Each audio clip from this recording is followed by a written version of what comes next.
In the morning, my husband texted me, "Don't come home. My mistress is moving in and she wants the master bedroom." I didn't cry. I listed our $5 million penthouse for just $100 and sold it to the first student who called. When they arrived with her luggage, the new owner, "I'm glad to have you here. Follow my story until the end and comment the city you're watching from, so I can see how far my story has reached." The morning light filtered through our floor-to-ceiling windows, casting long shadows across the marble floors of our Fifth Avenue penthouse. I was standing in the kitchen, stirring my coffee with a silver spoon that had been a wedding gift 32 years ago, when my phone buzzed against the granite countertop. Griffin's name appeared on the screen. After 32 years of marriage, you develop a sixth sense about your husband's moods through his text messages. This one felt different before I even opened it. "Don't come home today. Jessa is moving in and she wants the master bedroom." I read it once, twice, 3 times. The words didn't change. The coffee cup slipped from my hands, shattering against the floor in a symphony of broken porcelain and splattered liquid. The sound echoed through our 5,000-square-foot apartment like a gunshot. Griffin wasn't asking. He wasn't explaining. He was simply informing me that I was being replaced. I stood there, staring at the broken cup, and something inside me broke just as cleanly. Not my heart, that had been cracking for months as I watched my 61-year-old husband transform into a man I didn't recognize. It was something deeper. My illusions, perhaps. My faith in the life we'd built together. Jessa. 28 years old, with platinum blonde hair and a laugh that could cut glass. I'd met her exactly 3 times at Griffin's company events. Each time, she'd looked through me like I was invisible, like I was already gone. I suppose, in her mind, I was. I picked up my phone with trembling fingers and called Griffin's office. "Meredith." His voice was cold, businesslike. "I told you not to come home." "This is my home too, Griffin," I managed to say, though my voice sounded foreign to my own ears. "Not anymore. I'm sorry it has to be this way, but Jessa needs space to settle in. You can stay at that little hotel you like downtown for a few days while we work out the details." "And the little hotel I like." He was talking about the boutique place near my gallery where I sometimes stayed when I worked late, as if this was just a minor inconvenience, like construction noise. "Work out what details?" I asked. "The divorce, obviously. My lawyer will call you." The line went dead. I stood in our kitchen, my kitchen, surrounded by 32 years of accumulated life. The copper pots I'd chosen for our first apartment. The Italian espresso machine Griffin had surprised me with for our 10th anniversary. The refrigerator covered in photos of vacations, celebrations, moments when we were happy. All of it suddenly felt like evidence of a life that had never really existed. My hands were shaking as I opened my laptop and did something that surprised even me. I went to a real estate website and listed our penthouse for sale. Purchase price, $5 million. My asking price, $100. The phone started ringing within minutes. "Ma'am, I think there might be an error in your listing," said the first caller. "No error," I replied, my voice steadier than I felt. The second caller hung up, assuming it was a prank. The third caller was different. "Mrs. Henderson, my name is Sophie Chen. I'm calling about the apartment listing. I know this might sound crazy, but is this real?" Sophie's voice was young but serious. There was something in her tone that made me pause. "It's real," I said. "I'm a graduate student at Columbia Law. I specialize in real estate law. I have to ask, are you under any duress? Is someone forcing you to sell?" I almost laughed at the question. Was I under duress? My husband of 32 years had just texted me that his 28-year-old mistress was moving into our bedroom. If that wasn't duress, what was? "No," I said quietly. "I'm making this decision completely on my own. I can be there in an hour with a cashier's check for $100, Sophie said. "But Mrs. Henderson, before you do this, are you absolutely certain?" I looked around the apartment one more time, at the wedding photos on the mantelpiece, at the art collection I'd carefully curated over decades, at the life I'd thought was permanent. "I've never been more certain of anything," I said. Sophie arrived exactly 57 minutes later. She was petite, with short black hair and intelligent dark eyes behind wire-rimmed glasses.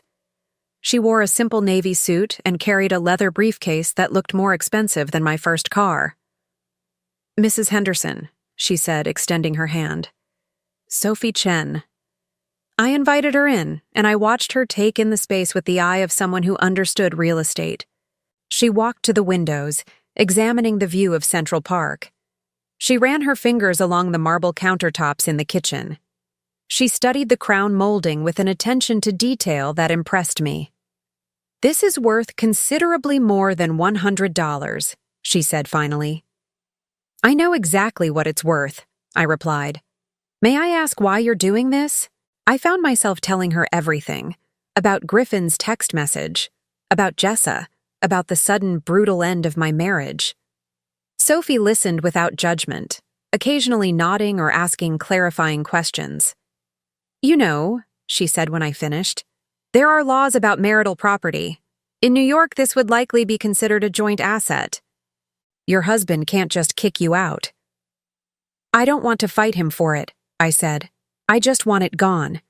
I want everything that reminds me of this life gone."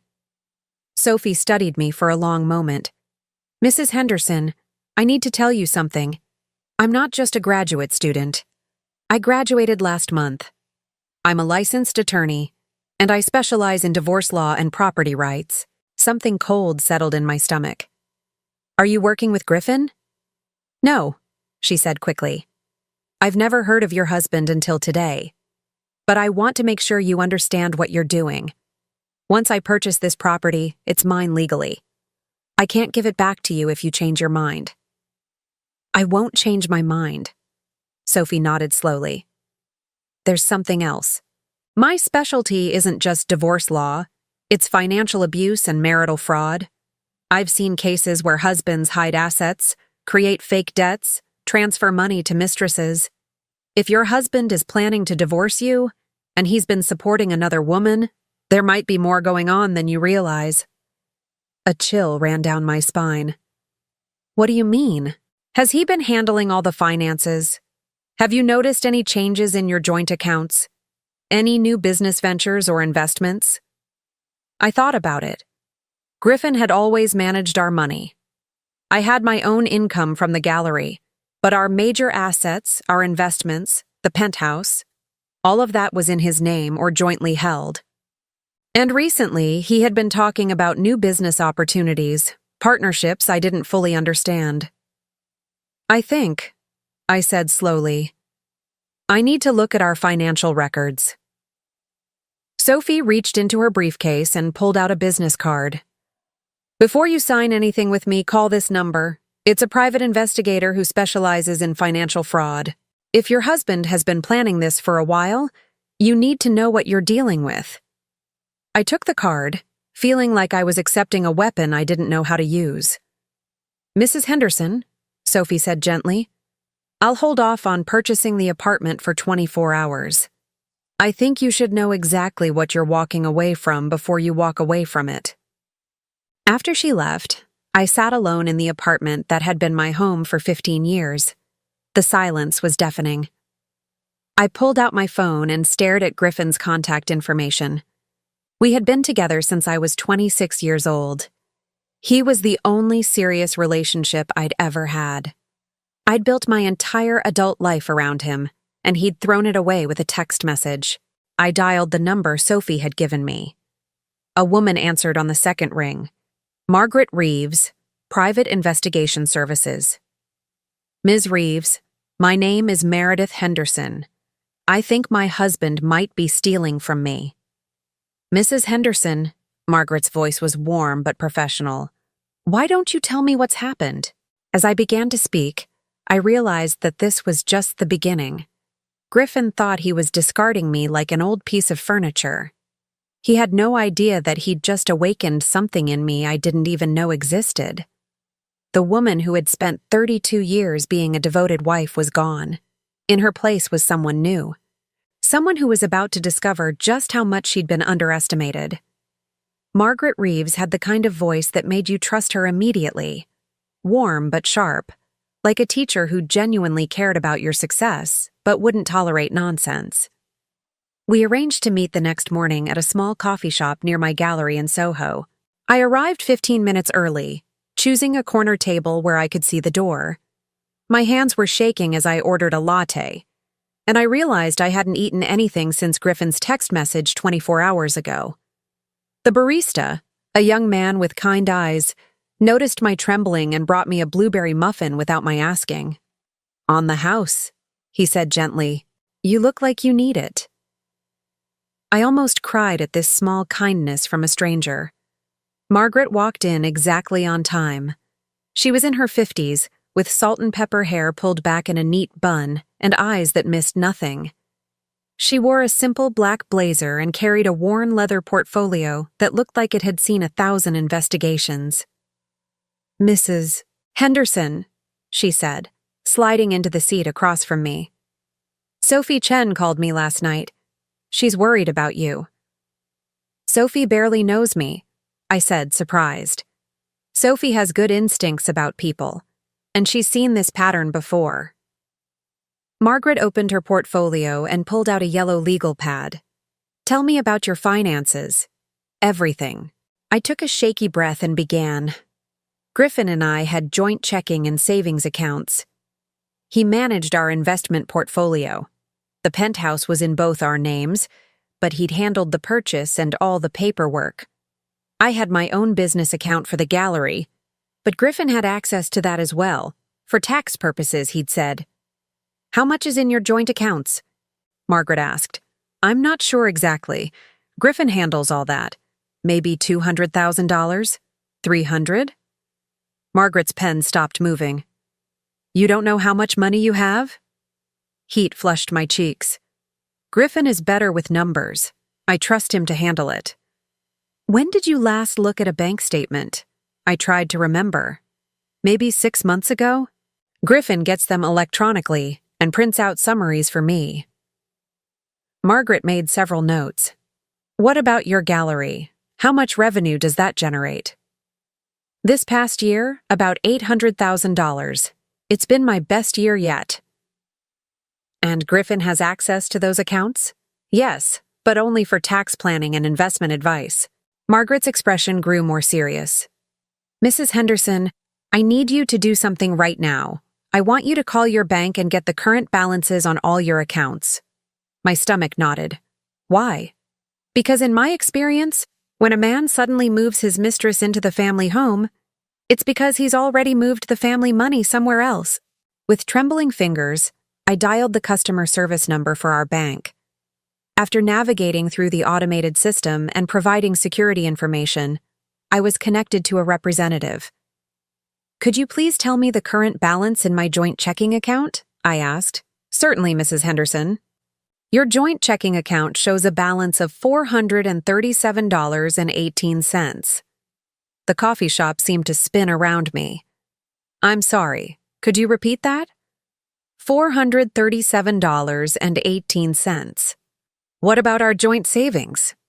"That account shows a balance of $52.93. I felt like I was going to vomit.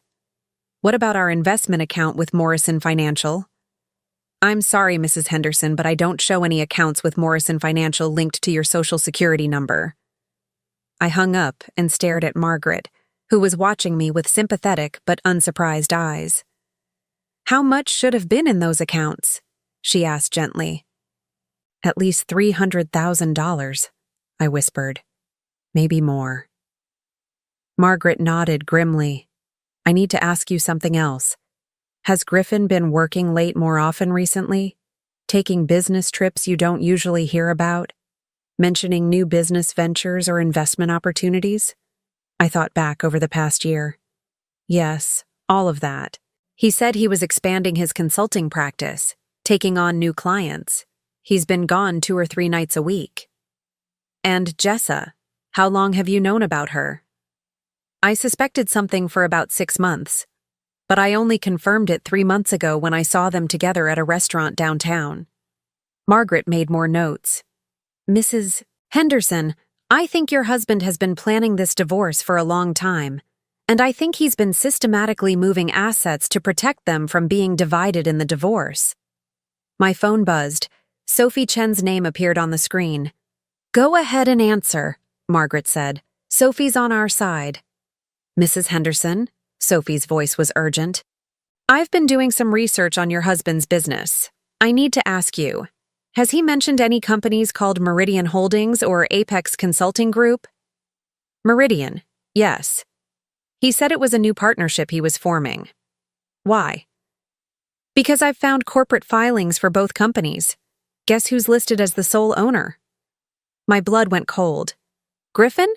No, Jessa Morrison. Your husband has been transferring assets into companies owned by his mistress. Margaret leaned forward. Mrs. Henderson, I want you to go home right now and look for any paperwork Griffin might have. Bank statements, business documents, anything. Can you do that? I nodded, though the thought of going back to the penthouse made me feel sick. And Mrs. Henderson? Don't tell Griffin what you're doing. If he knows you're investigating, he might accelerate whatever he's planning. An hour later, I stood in the doorway of Griffin's home office, a room I rarely entered.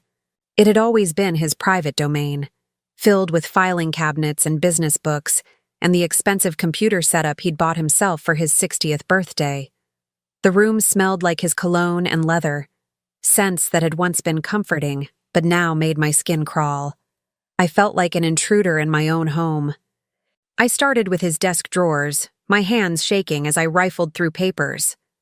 Most of it was incomprehensible business jargon, but I photographed everything with my phone. In the bottom drawer, I found a folder labeled Personal that made my breath catch. Inside were bank statements for accounts I'd never seen before. Statements showing large transfers, 20,000 here, 15,000 there, all going to accounts I didn't recognize. There were also printouts of what looked like real estate listings for expensive apartments, all downtown, all in areas where young professionals lived. And then I found the ring box. It was small, black velvet, sitting in the back of the drawer like a hidden confession. My hands trembled as I opened it. Inside was a diamond ring.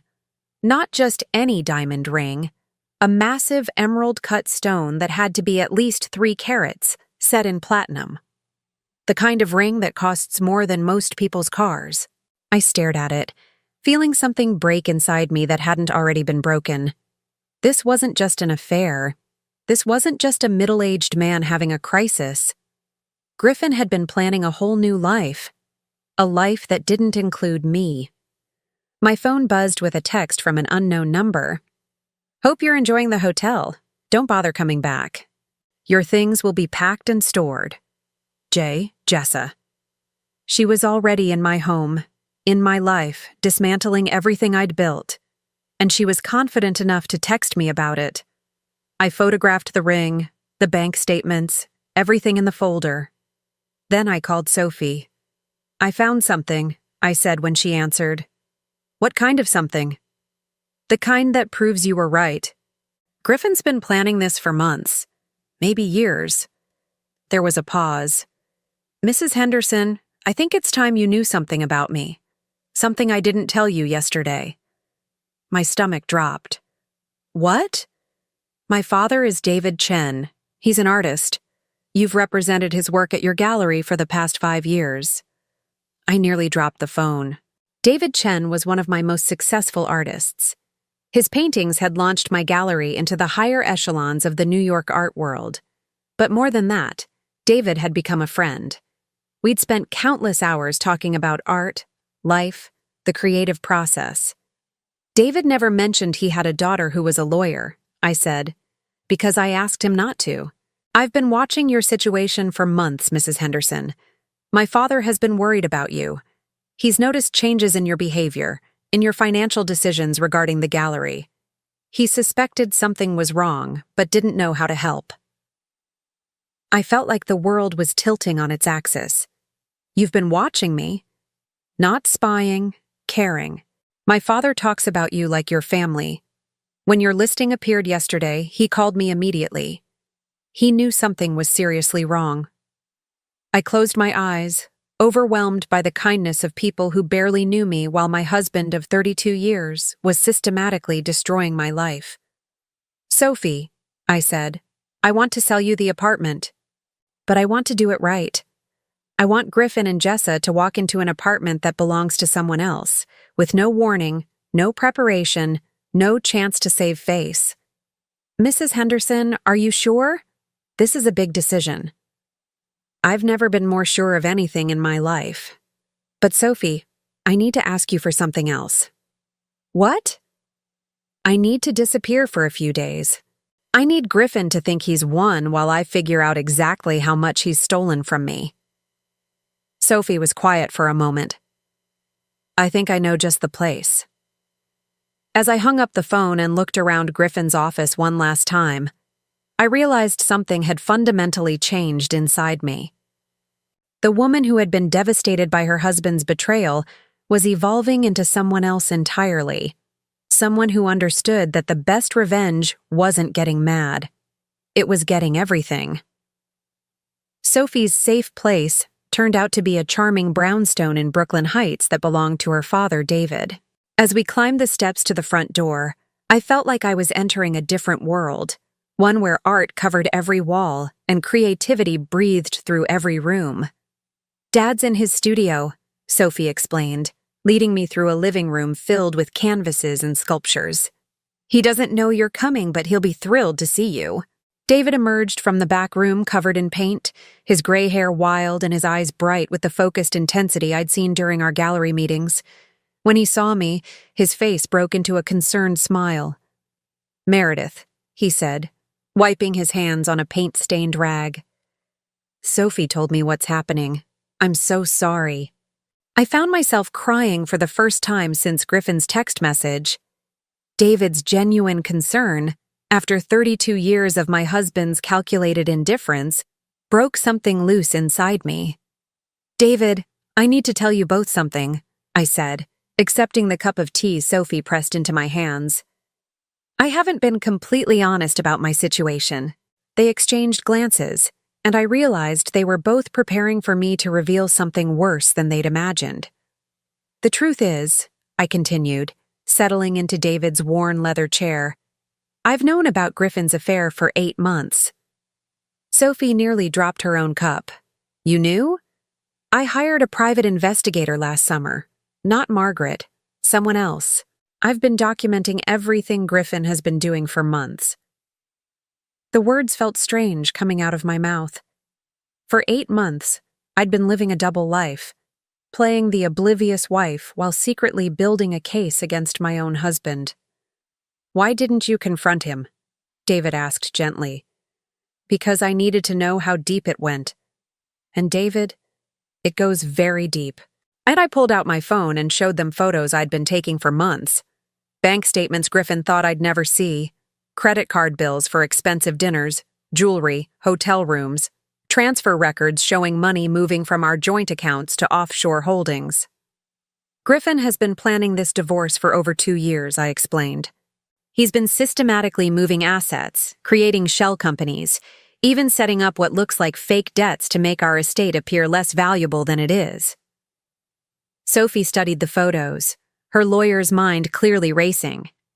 This is massive financial fraud. It gets worse, I said. 3 months ago, I discovered that Griffin has been skimming money from my gallery's accounts. He's stolen approximately $250,000 from my business over the past 18 months. David's face darkened. That son of a... But here's what Griffin doesn't know, I interrupted, allowing myself to smile for the first time in days. I've been playing chess while he's been playing checkers. I pulled a manila folder from my purse, one I'd been carrying for months, updating it regularly with new evidence. 6 months ago, I moved all of my truly valuable assets into a trust controlled by my business attorney. The gallery's real estate, my personal art collection, even my grandmother's jewelry. It's all protected. Griffin has been stealing from accounts that I've been deliberately keeping low. Sophie's eyes widened. You've been letting him steal small amounts while protecting the big assets? Exactly. And every theft has been documented by my private investigator. Griffin thinks he's been clever, but he's actually been building an ironclad legal case against himself. I opened the folder and spread out documents across David's coffee table. Bank records, emails I'd retrieved from Griffin's computer, photographs of him and Jessa together, receipts for the apartment he'd been paying for downtown. This is everything, I said. 2 years of planning, documented and verified. Griffin has committed embezzlement, marital fraud, and breach of fiduciary duty. When this goes to court, he won't just lose half our assets. He'll lose everything, and he might face criminal charges. David leaned back in his chair, staring at me with new respect. Meredith, you're not the woman I thought I knew. I'm not the woman I thought I was either, I admitted. But when someone you love betrays you systematically and deliberately, you learn what you're really made of. Sophie was studying the documents with professional intensity. Mrs. Henderson, Meredith, this is brilliant. But why sell the penthouse for $100? Why not just file for divorce and take him for everything? I took a deep breath, preparing to reveal the final piece of my plan. Because Griffin's weakest point isn't his greed, it's his ego. He's spent 2 years planning what he thinks is the perfect crime. He believes he's outsmarted me completely. He's so confident in his superiority that he actually texted me to stay away from my own home. I pulled out my phone and showed them Griffin's message again. Griffin is expecting me to either crumble in defeat or fight him in a messy, expensive divorce that could take years. He's not expecting me to make him completely irrelevant. Sophie's eyes lit up with understanding. The apartment sale isn't about the money, it's about control. Exactly. When Griffin and Jessa arrive at what they think is their new love nest, they'll find a 24-year-old law student living there legally. Griffin will have no legal recourse, no way to undo it, and no explanation for how his brilliant plan went so wrong. And then? David asked. And then I'll reveal that I've known everything all along.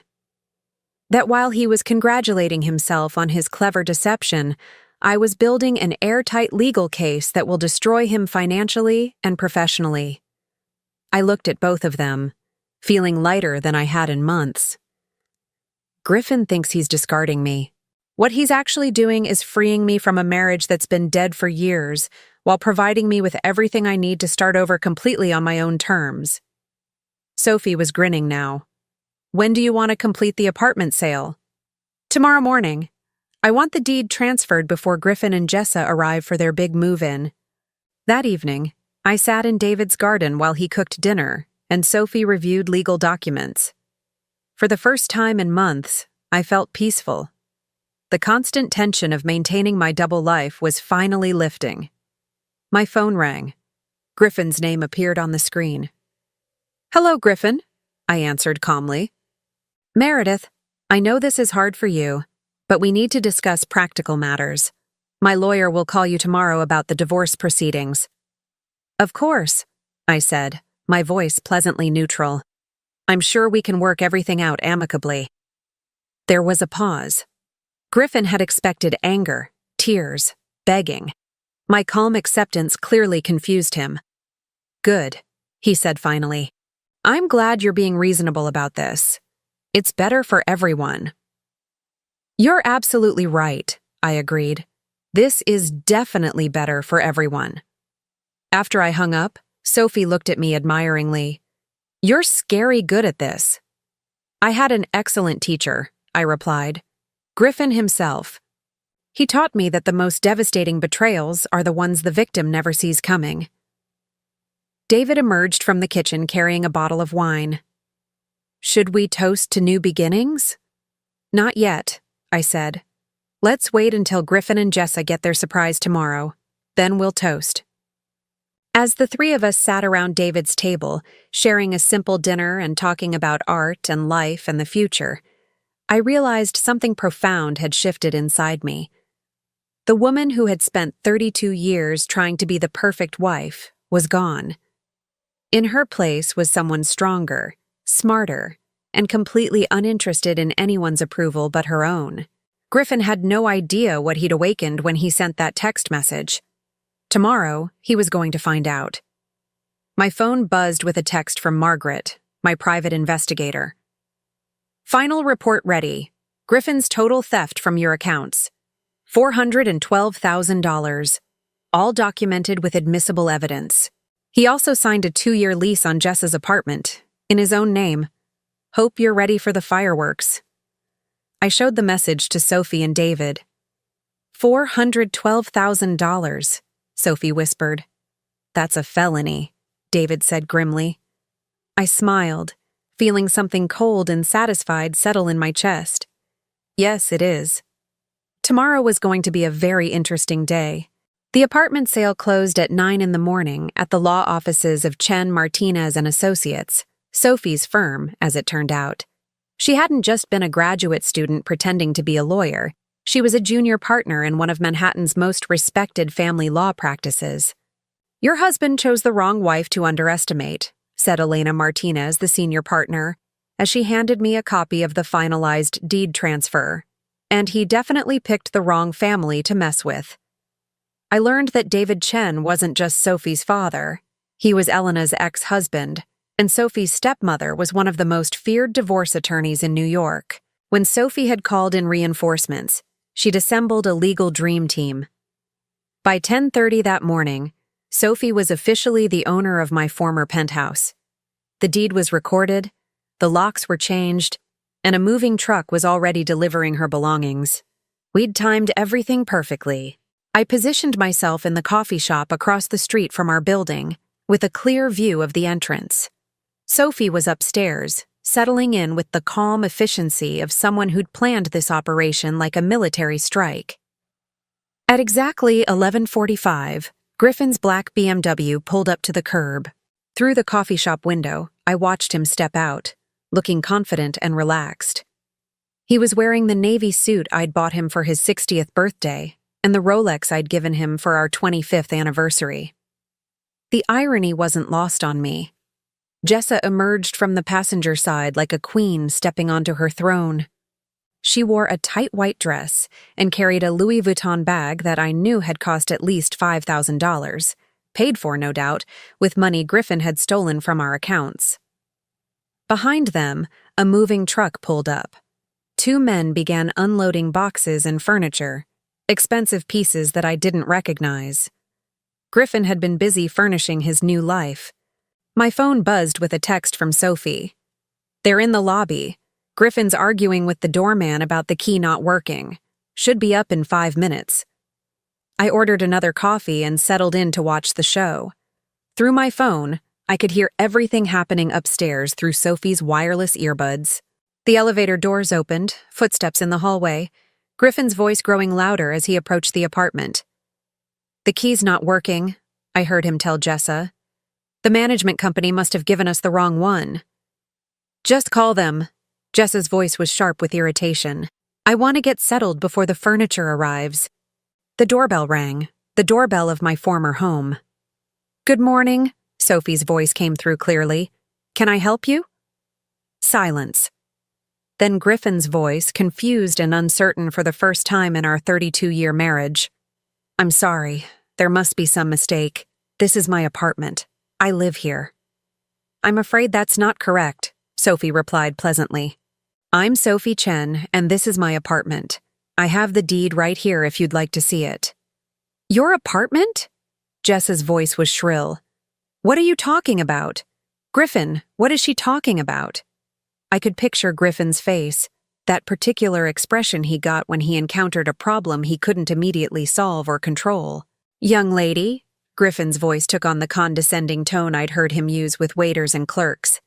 I think you're confused. My wife and I own this apartment. We've lived here for 15 years. Actually, Sophie said, and I could hear the smile in her voice.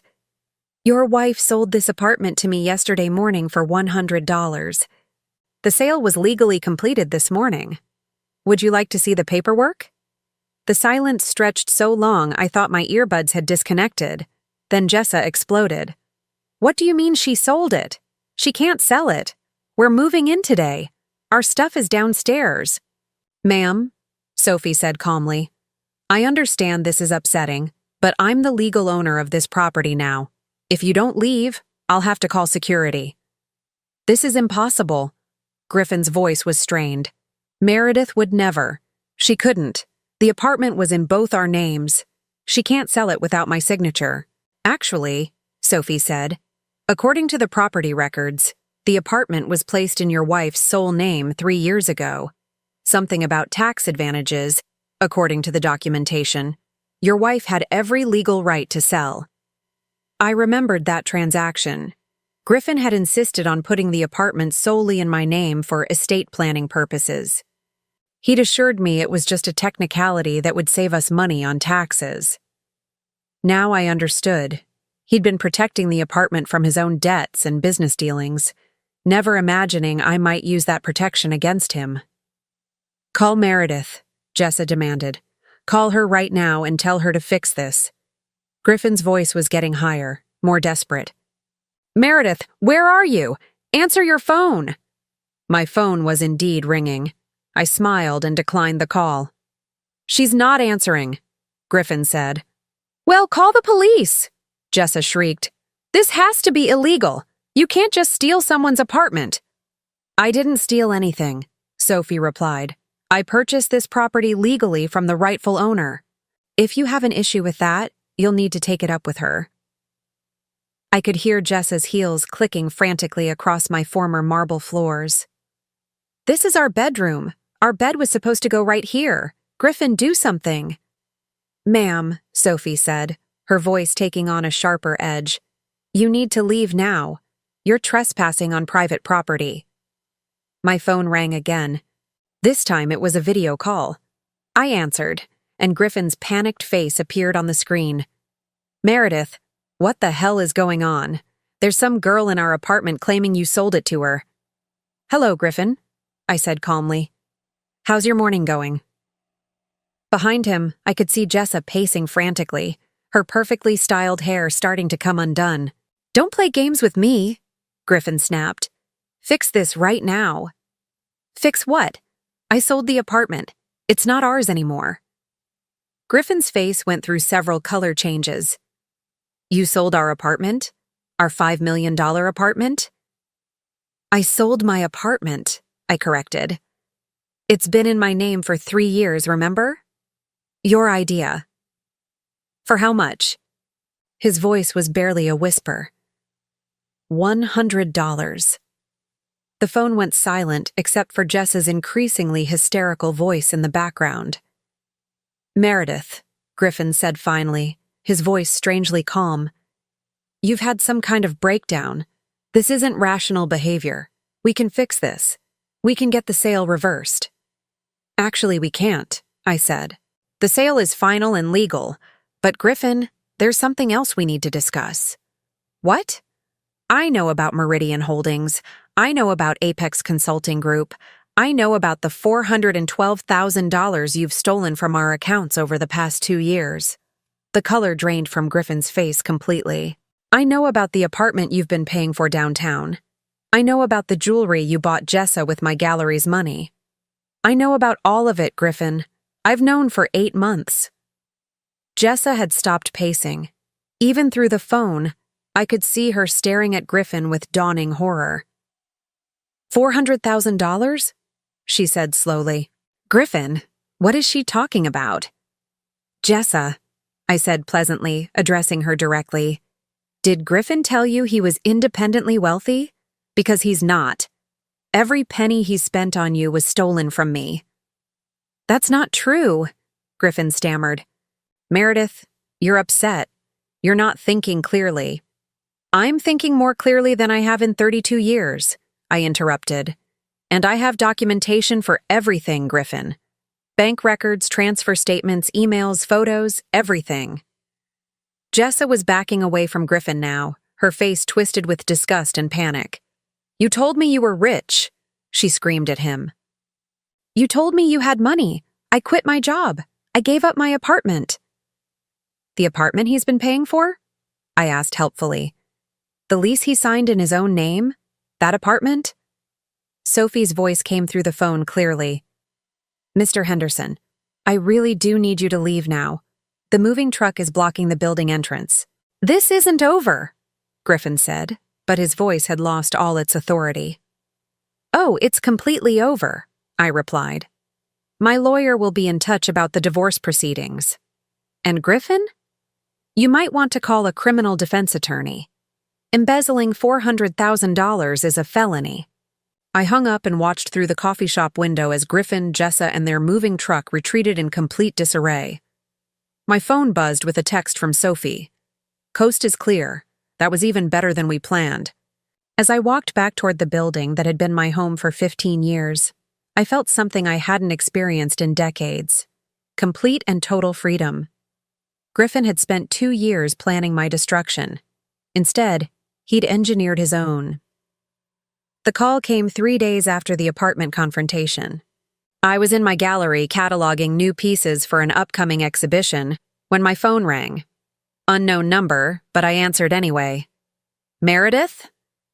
The voice was barely recognizable as Jessa's. Gone was the confident, entitled tone I'd heard through Sophie's earbuds. This was the voice of someone whose world had just collapsed. Hello, Jessa, I said calmly, setting down my pen. I need to talk to you. About Griffin. About everything. I almost laughed. I can't imagine what we'd have to discuss. Please, she said, and I heard something that sounded like tears.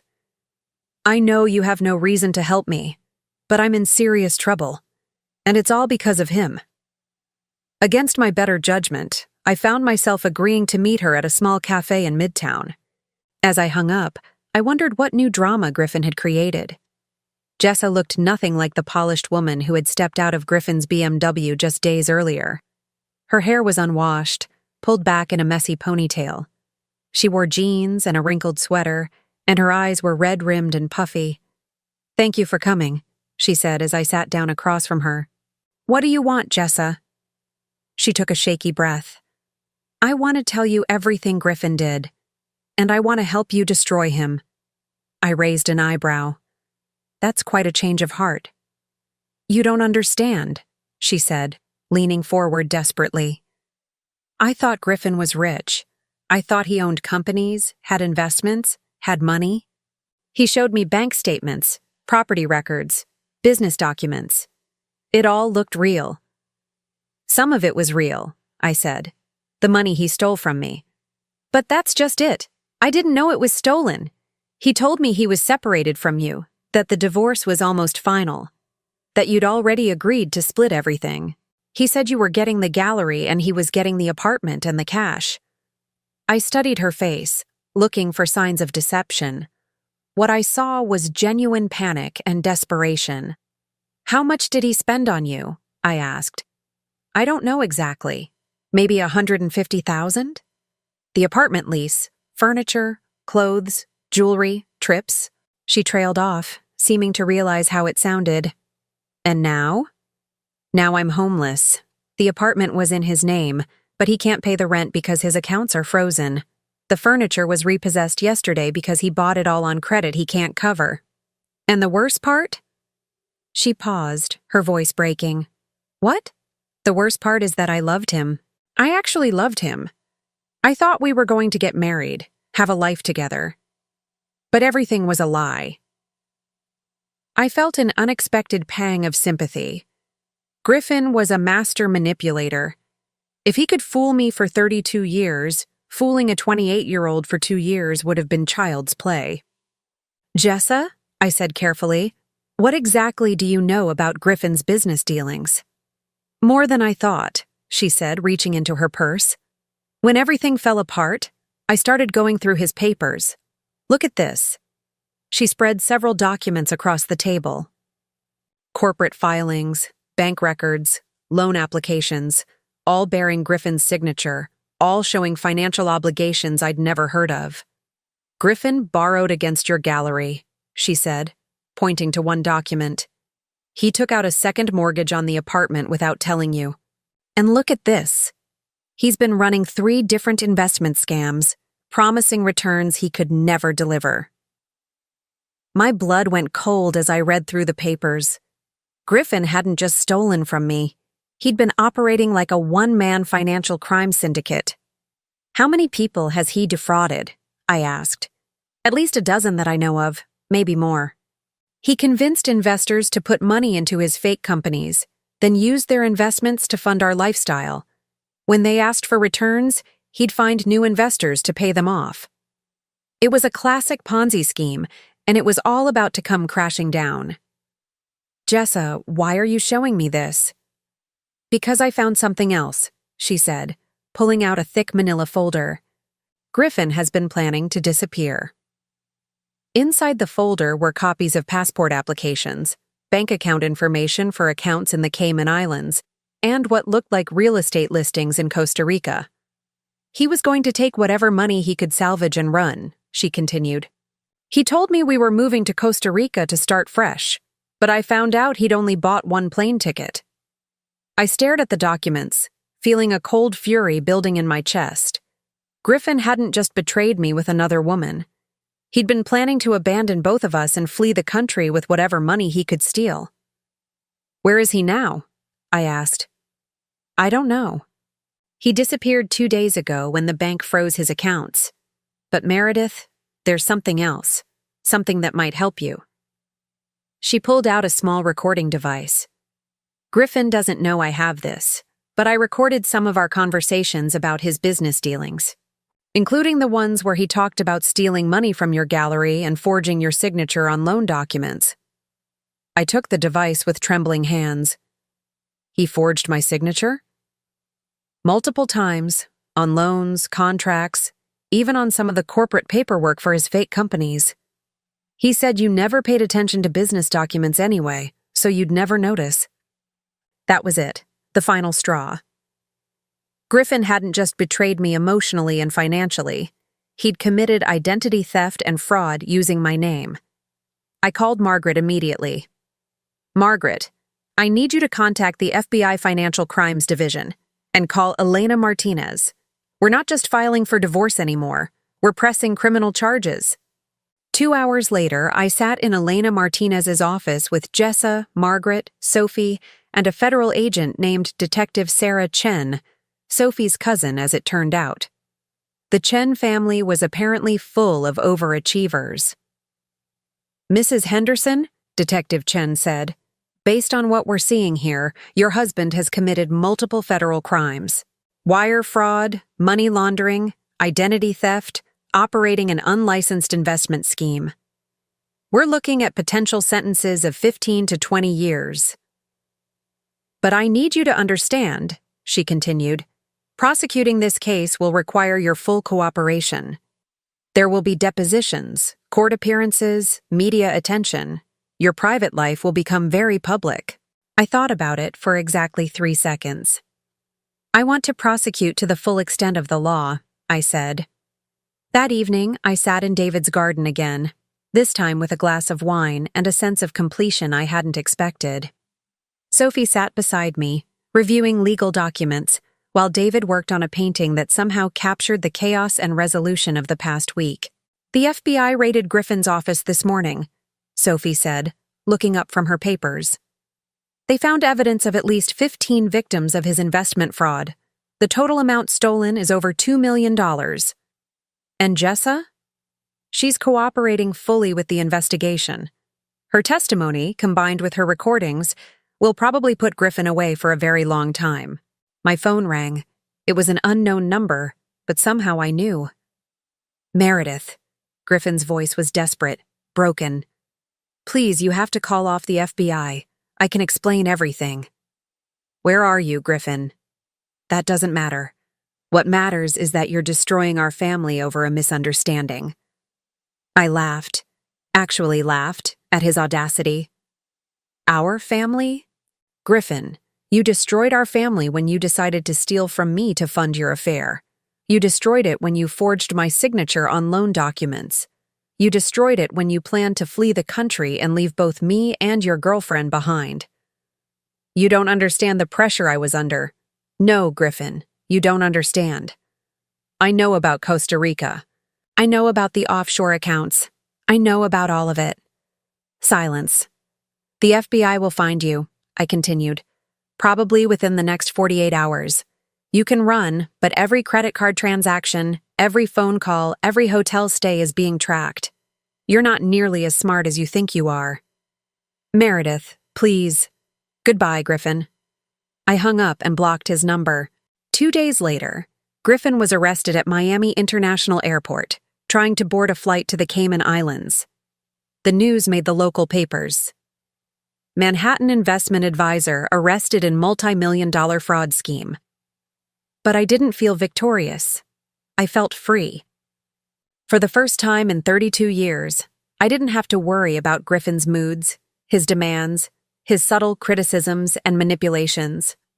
I didn't have to pretend our marriage was happy or our life was perfect. I was 58 years old, and I was finally free to discover who I really was. 6 months later, I stood in the main gallery of my new space in Chelsea, watching as visitors moved through the exhibition I'd curated called Resilience, Art from Ashes. The opening night crowd was smaller than my usual events, but the energy was different, more intimate, more genuine. David's latest series dominated the main wall, paintings that somehow captured the process of transformation, of breaking apart and rebuilding stronger.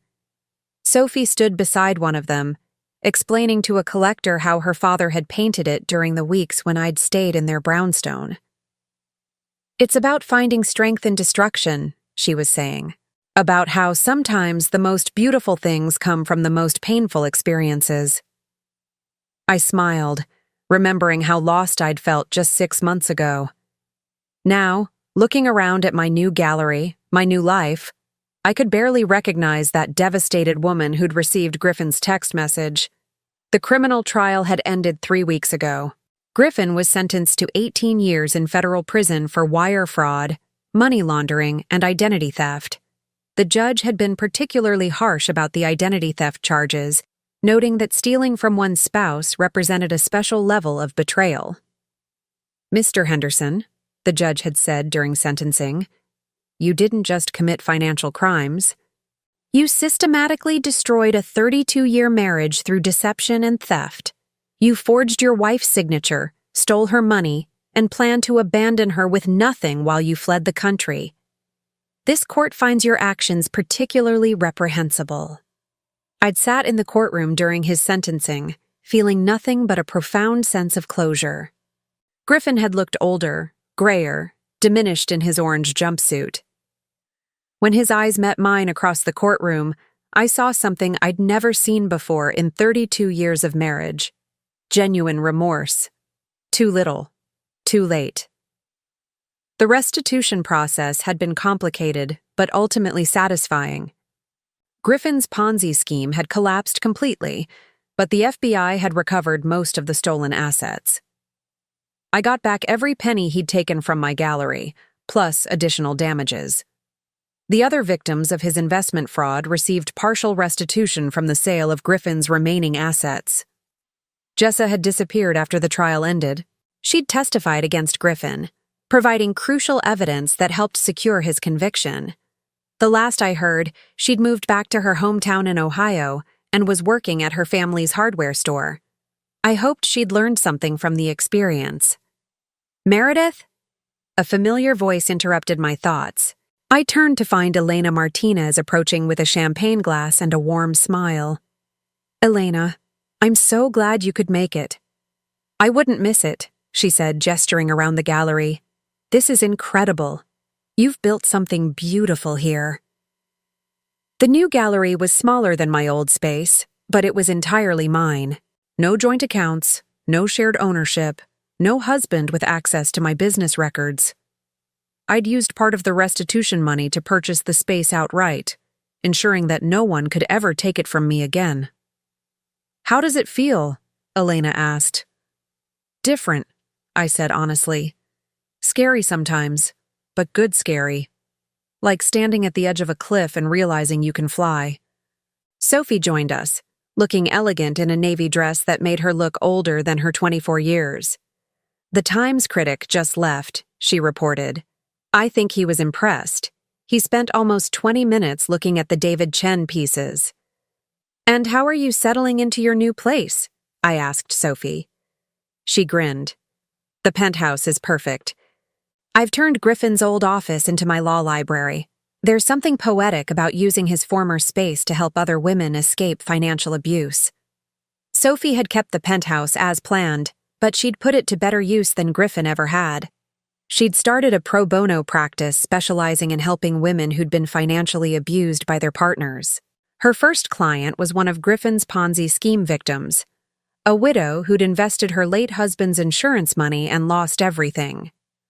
"Speaking of which," Sophie continued, lowering her voice, "I got a call today from a woman whose husband has been hiding assets offshore." "Sound familiar?" I laughed. "The Griffin Henderson playbook seems to be more common than we thought." "Unfortunately, yes. But the good news is, we're getting very good at recognizing the patterns and building cases against these men." As the evening wound down and the last visitors left, I found myself alone in the gallery with David. He was standing in front of his own work, studying it with the critical eye of an artist who never stopped learning. "Do you miss it?" he asked without turning around. "Miss what?" "The old life, the security of being married, the big apartment, the social status." I considered his question seriously.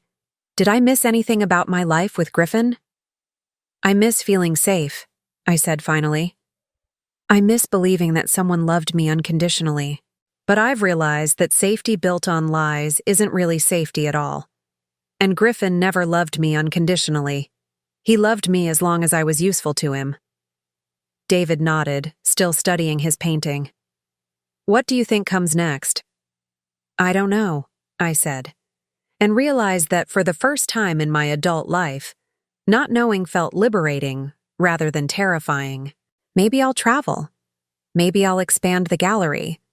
Maybe I'll learn to paint. All of the above? Maybe. As I walked home to my small apartment in the village, the first place I'd ever lived completely alone, I thought about the woman I'd been 6 months ago. She'd been so afraid of being alone that she'd tolerated 32 years of subtle emotional abuse and financial control. She'd believed that any marriage was better than no marriage, that any love was better than no love. She'd been wrong. My phone buzzed with a text from an unknown number, but I recognized the area code. Miami. Federal prison. I almost deleted it without reading it, but curiosity got the better of me. "Meredith, I know I have no right to contact you, but I wanted you to know that I'm sorry. Really sorry. I never meant for things to go so far. I hope you're happy." I stared at the message for a long time. Then I typed back, "I am happy. Probably for the first time in 32 years. Thank you for setting me free." I hit send, then blocked the number. Griffin belonged to my past now, and my past was a place I had no intention of revisiting. As I climbed the stairs to my apartment, I passed Mrs. Rodriguez, my elderly neighbor, who was checking her mailbox. "How was your art opening, dear?" she asked with genuine interest. "Wonderful," I said. "You should come to the next one." "I'd love that. You know, I've been watching you these past few months, and you seem like a completely different person than when you first moved in." "How so?" She smiled. "You smile now. Really smile. When you first moved in, you looked like someone who was afraid the world might collapse at any moment. Now you look like someone who knows she can handle whatever comes next." In my apartment, I poured myself a glass of wine and sat by the window overlooking the street below. The space was small, but entirely mine. Every piece of furniture, every book, every photograph reflected my choices, my taste, my life. On my coffee table sat a letter I'd received earlier in the week. It was from a woman named Patricia, whose husband had embezzled money from her business to fund his gambling addiction. She'd read about my case in the newspaper and wanted to know if I could recommend a lawyer. I'd connected her with Sophie, of course. But her letter had made me realize something. My story wasn't unique. There were women everywhere who were being systematically betrayed and financially abused by the men they'd trusted most. Maybe there was something I could do about that. Maybe my experience with Griffin could serve a larger purpose. I opened my laptop and began to type. Dear Patricia, I'm glad you reached out. You're not alone, and you're not powerless. Here's what I learned about fighting back. As I wrote, sharing everything I'd learned about protecting assets, documenting abuse, and building a case for prosecution, I realized I'd found my next purpose. The gallery would always be my first love, but maybe I could use my experience to help other women escape the kind of financial prison Griffin had built around me. The woman who had been afraid to check her own bank balance was gone. In her place was someone who understood that the most dangerous person in your life could be the one sleeping beside you, and that the most powerful thing you could do was refuse to be a victim. Griffin had spent 2 years planning what he thought would be my destruction. Instead, he'd given me the greatest gift possible, the knowledge of my own strength. I was 58 years old, divorced, and completely on my own for the first time in my life. I had never been happier. Now I'm curious about you who listened to my story. What would you do if you were in my place? Have you ever been through something similar? Comment below, and meanwhile, I'm leaving on the final screen 2 other stories that are channel favorites, and they will definitely surprise you. Thank you for watching until here.